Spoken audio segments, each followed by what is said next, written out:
नफीस अंसारी जी इतना नाराज क्यों हो गए आप? इतनी नाराजगी क्यों बढ़ गई है आपकी? किस बात का गुस्सा है आपको जो ऐसे ऐसे शब्दों का इस्तेमाल कर रहे हैं आपके नेता? जी प्राची जी, थैंक यू सो मच मुझे बोलने का मौका देने के लिए। देखिए, बीजेपी के प्रवक्ता देश को गुमराह कर रहे हैं। देश हित में अगर फैसला लेना था तो हमें ईरान का साथ जाना चाहिए था, क्योंकि ईरान हमें कच्चा तेल। अरे आप लोग बात कर रहे हो, ईरान का साथ देना था कह रहे हो। अरे हम किसी का साथ नहीं देंगे भैया, युद्ध के मामले में ना किसी का साथ देंगे ना किसी का विरोध करेंगे। मतलब ABCD मालूम नहीं है आपको, कूटनीति का, इंटरनेशनल डिप्लोमेसी का ABC नहीं मालूम है। ईरान का साथ देना था कह रहे हो। युद्ध के मामले में भैया इजराइल का, अमेरिका का भी साथ नहीं देंगे, ईरान का भी नहीं देंगे, ना ही विरोध करेंगे। सबसे पहले हमारे देश का हित है। इसके पहले बीजेपी के प्रवक्ता ने जो बात कही सही कही, केवल तुष्टिकरण के लिए मुसलमानों का वोट मिल जाए, ईरान का साथ दे दो। अरे इंटरनेशनल डिप्लोमेसी तुम्हारे MIM तय नहीं करेगा। और देश की राजनीति में आपको राजनीति करना है तो कहीं चुनावी सभा में उलझल कुछ नहीं बोलो, इंटरनेशनल मैटर पे ये नहीं बोलो। क्या फालतू की बात कर रहे हैं मौलाना? थोड़ा रुकिए, बात पहले कंप्लीट होने दीजिए। मौलाना नहीं, 1/140 करोड़ हिंदुस्तानी हूं मैं सबसे पहले, और भारत का हित उसी में है जो नरेंद्र मोदी जी अपनी सही नीति के तहत कर रहे हैं। हमारे शिवालिक नंदा देवी आ गए, आराम से रमजान मना लिया, आराम से ईद मना ली, आराम से नवरात्रि मना रहे हैं। और ये हरामखोर लोग दुआ कर रहे हैं ऐसे शब्दों का इस्तेमाल नहीं, ऐसे शब्दों का इस्तेमाल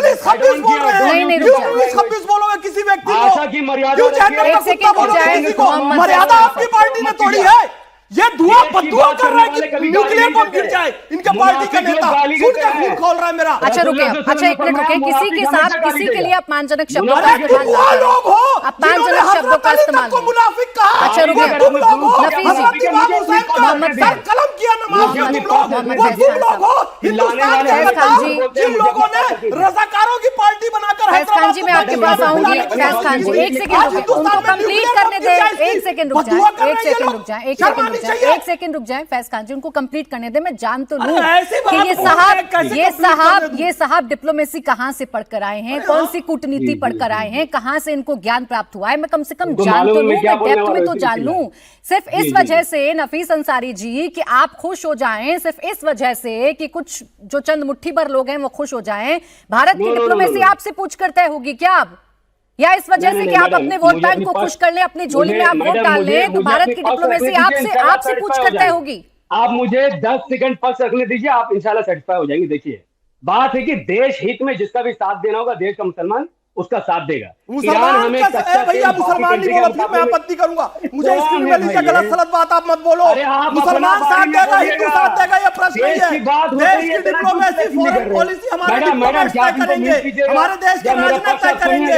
इंडियन फॉरेन सर्विसेज का एग्जाम इसके लिए नहीं होता है कि देश का मुसलमान और हिंदू फॉरेन पॉलिसी तय करे। इंडियन फॉरेन सर्विसेज के हमारे डिप्लोमेट्स वो तय करेंगे, अजीत डोभाल जी तय करेंगे, प्रधानमंत्री। मर्यादा किसको बोलते हैं?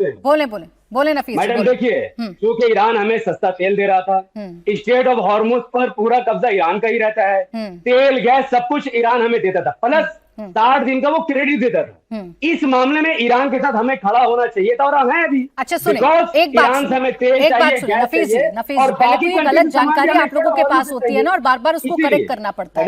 आप जो कह रहे, आप डराते हैं ना देश को, आपके नेता भी यही कह रहे हैं कि दुनिया के संकट का सबसे ज्यादा असर भारत पर पड़ेगा। आप लोग डराते हैं सर। आप मुझे बताइए ना, सुन लीजिए, आप मुझे बताइए, आपकी बातों से मुझे ऐसा लग रहा है कि भारत ईरान के साथ नहीं इजराइल के साथ जाकर खड़ा हो गया है। आप मुझे समझाइए ना, भारत सरकार ने कब ऐसा कहा या कौन सा ऐसा कदम उठाया जिससे नफीस अंसारी जी और उनके नेता को ऐसा लगा कि हम इजराइल के साथ हैं, हम ईरान के साथ नहीं है?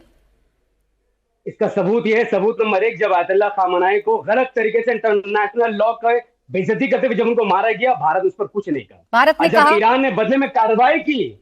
नहीं, आप गलत बोल रही हैं। आप गलत बोल रहे हैं क्योंकि आपको पूरी जानकारी नहीं है सर। आपको पूरी जानकारी नहीं है। एक्चुअली आप वो देखते हैं जिससे आपका फायदा हो, और सुनिए, आप वो देखते हैं जिससे आपका फायदा हो। आप भारत सरकार के स्टैंड को नहीं देखते हैं। मैडम मुझे आप भारत सरकार के स्टैंड को नहीं देखते हैं ना, आपको ये नहीं पता होगा। और अगर आपको पता भी होगा तो आप इस बात को बड़ी, अरे सुनिए ना, आप इस बात को छिपा ले जाएंगे कि ईरान को मदद हम भेज रहे हैं, मेडिकल हेल्प हम भेज रहे हैं। हम भी जानते हैं, सुन लीजिए, ईरान को मेडिकल हेल्प हम भेज रहे हैं। सिर्फ ये चंद वोटों के चक्कर में मैं आपकी बात को डिनाई नहीं कर रहा हूं। चंद वोटों के चक्करों में गुमराह मत करिए ना देश को। मैडम आपका सवाल क्या था? आपका सवाल यही था ना कि हम ईरान का इसलिए साथ दे रहे क्योंकि वो मुसलमान है। ये गलत बात है। देश हित में ईरान का साथ देना जरूरी है, इसीलिए हम ईरान के साथ चल रहे हैं। नहीं, मैंने आपसे सवाल पूछा ही नहीं। वोट बैंक के लिए आप यही सुनिए, तो आप लेकर आए हिंदू मुसलमान, मैं नहीं लेकर आई हूँ। आपको हर चीज में मुसलमान दिख रहा है, मुझे तो हिंदुस्तान दिख रहा है, मुझे तो हिंदुस्तान दिख रहा है, मुझे तो भारत दिख रहा है, मुझे तो भारतवासी दिख रहे हैं, मुझे तो हिंदुस्तानी दिख रहे हैं। नफीस अंसारी को पहले मुसलमान दिखते हैं, नफीस अंसारी को पहले मुसलमान दिखते हैं, मुझे हिंदुस्तान दिखता है।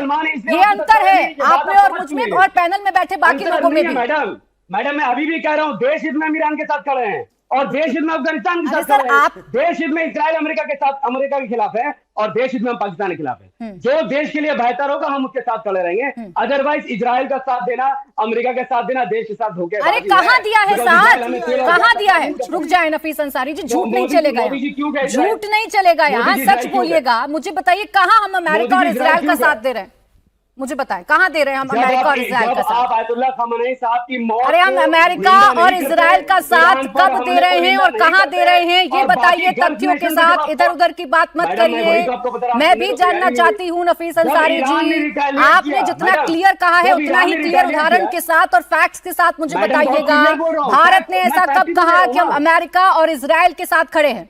बताएं।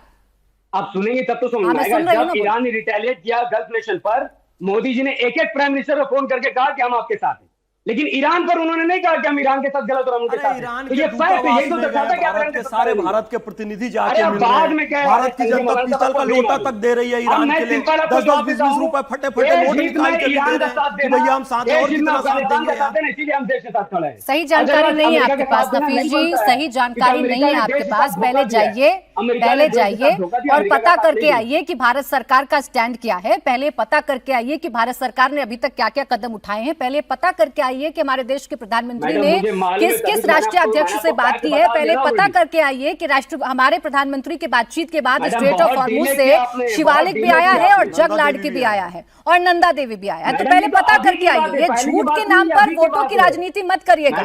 और जिस बैटल के लिए आप कर रहे हैं ना संजय शर्मा जी, एक मिनट रुक जाए प्लीज, अब रुके नफीस जी।